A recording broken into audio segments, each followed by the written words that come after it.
Salam tani selalu berinovasi. Kali ini saya akan bahas mengenai tentang ketahanan tubuh pada tanaman secara alami. Bagaimana tanaman bisa mempertahankan kekebalan tubuhnya secara alami. Jadi ada dua karakter tanaman.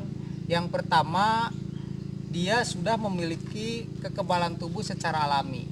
Jadi kekebalan tubuhnya terbentuk sebelum ada serangan. Jadi sebelum ada serangan datang, dia sudah terbentuk memang dari karakternya seperti itu. Contoh, ada beberapa varietas yang tahan terhadap serangan hama ataupun terhadap penyakit tertentu. Nah, itu ketahanan tubuh secara alami tapi sudah terbentuk dari awal. Ada juga ketahanan tubuh yang terbentuk dari serangan datang, atau dia bisa bertahan ketika ada serangan. Bagaimana itu dipengaruhi oleh ada beberapa unsur hara. Ya, saya contohkan misalkan ada 3 unsur. Di antaranya yang pertama itu kalsium, yang kedua kalium, dan yang ketiga silika. Nah, saya contohkan satu-satu. Di sini sudah, anggap saja ini gambar tanaman padi ya.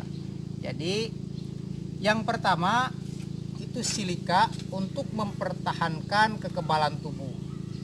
Jadi silika ini dia bisa mempertebal dinding sel, baik yang ada di batang dinding sel sini ataupun yang ada di daun. Nah, silika ini bisa mempertahankan kekebalan tubuh secara alami karena dia memang dinding-dinding sel yang ada pada tanaman dia lebih dipertebal ya, sehingga upaya hama untuk menyerang tanaman karena memang dinding selnya lebih tebal, jadi bisa meminimalisir ya, jadi bisa meminimalkan serangan hama ataupun penyakit. Nah, itu silika bisa bertahan kekebalan tubuh alami ini karena memang ada tambahan silika tadi yang diaplikasikan. Itu baik secara tabur ataupun secara spray. Nah, misalkan contoh ada serangan wereng. Nah, serangan wereng ini dia menyerang pada batang tanaman padi. Misalkan di sini ada serangan hama wereng. Nah, sedangkan tipe mulut pada wereng itu yaitu menusuk mengisap. Nah, dia untuk menusuk batang karena memang dinding selnya lebih tebal daripada biasanya, itu ada upaya dan itu dapat meminimalkan serangan wereng itu. Nah, contoh ketika dia nempel werengnya, dia akan menusuk batang padi itu. Kalau misalkan batangnya dinding selnya lebih tebal dan lebih rapat, dia ada upaya ya, jadi lebih keras daripada yang tidak menggunakan. Nah, ini silika salah satunya. Terus yang kedua itu menggunakan kalsium. Kalsium itu dia untuk mempertahankan atau lebih kebal terhadap penyakit, umumnya dari penyakit kalau kalsium, karena memang dia mengatur membran sel. Jadi cairan-cairan yang ada di sini, membran selnya diatur sama kalsium. Maka dari itu, kalsium memang sangat dibutuhkan untuk kekebalan tubuh tanaman. Nah, berikutnya bisa digunakan dan jangan sampai kekurangan itu kalium. Nah, kalium ini diaplikasikan biasanya ketika padi di primordia atau menjelang primordia, karena dia persiapan. Kalau memang digunakan dari tabur, biasanya di usia 35 hari atau 30 hari. Ya, secepat-cepatnya itu 30 hari. Nah, karena memang dia kalau tabur itu pupuk tabur yang ada kaliumnya, dia mantelnya bisa lebih banyak atau dia bisa lebih lama ya, maka dari itu dia lebih utama atau lebih dulu diaplikasikannya. Terkecuali kalau memang menggunakan spray. Ya, kalau spray itu biasanya di padi sudah bunting. Ya, padi sudah bunting atau padi keluar 1-2 malai. Nah, seperti itu. Nah, kalium ini dia berfungsi sebagai memperkuat batang, daun, bunga, dan buah. Ya, kalium ini dia bisa memperkuat dan serat-seratnya itu bisa lebih tebal, lebih liat serat-serat. Jadi ada serat di dalam batang ini, di dalam batang ataupun kelopak pada daun itu akan lebih kasar dan lebih liat. Dan biasanya pada areal sini itu akan rentan roboh. Ya, karena tanaman padi roboh dikarenakan antara sambungan dari akar ke batang, atau dari bukuan pertama itu paling rentan. Nah, dengan adanya kalium di sini, ya, dia akan lebih liat. Jadi bisa bertahan ketika ada serangan angin. Misalkan doyong seperti ini, anginnya kencang, dia akan doyong arah ke sini, ya, akan doyong seperti ini, dan nanti akan kembali lagi karena di sini memang dia lebih kuat dan lebih liat. Ya, jadi ada lentur dan tidak mudah patah. Tanaman padi roboh itu karena memang mudah patah di areal sini, ya, antara sambungan dari akar ke batang. Nah, kalau memang kaliumnya cukup, itu tidak akan roboh.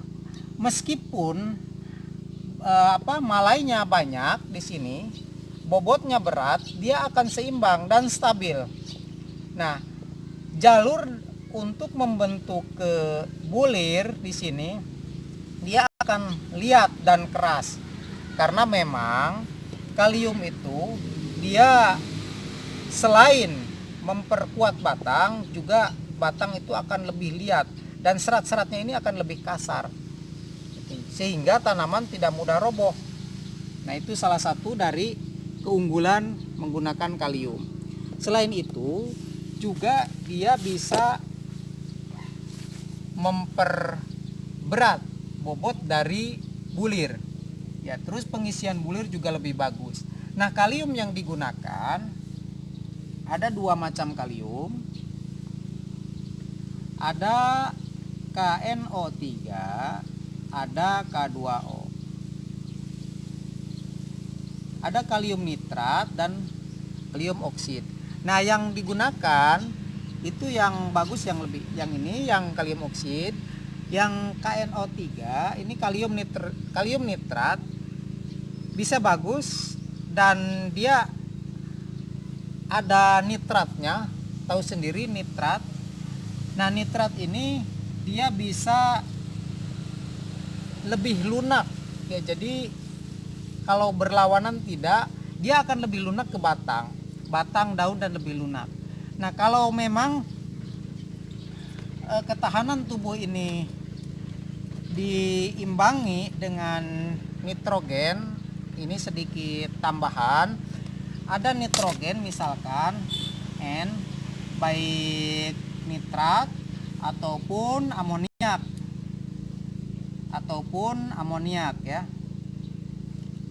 Nah, ini dia bisa melemahkan kekebalan tubuh pada tanaman. Karena apa? Karena dengan menggunakan nitrogen ini dia akan lemas, tanamannya ini akan lemas ya. Contoh misalkan pada Inparit 32.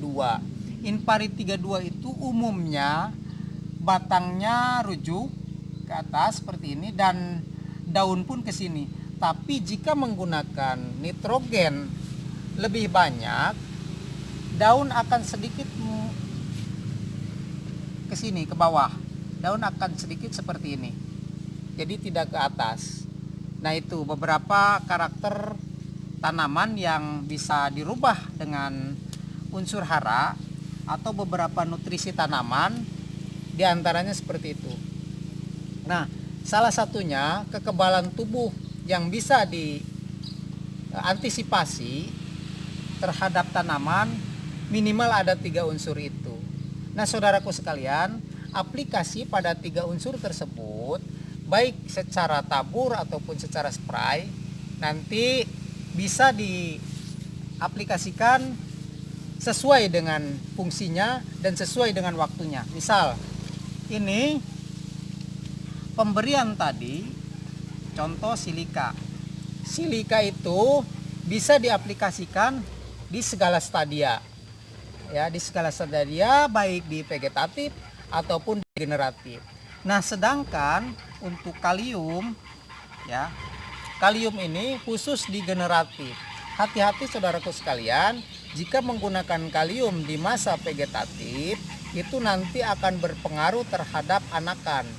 Ya, jadi anakannya akan sedikit dan dia akan berfokus ke batang lebih liat. Jadi membentuk anakannya dia akan tertekan. Ya di situ. Nah, ini ada beberapa yang perlu diperhatikan cara pengaplikasiannya termasuk nanti pada CA. Pada CA kalsium itu saya sudah berikan ya cara aplikasinya, waktu yang tepat aplikasi kalsium sudah saya berikan, saya sudah buatkan videonya, silahkan.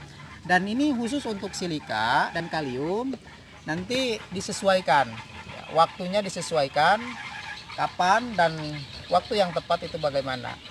Oke, sementara itu terima kasih. Jika ada pertanyaan silahkan di kolom komentar ya. Sementara itu yang bisa saya sampaikan, semoga bermanfaat.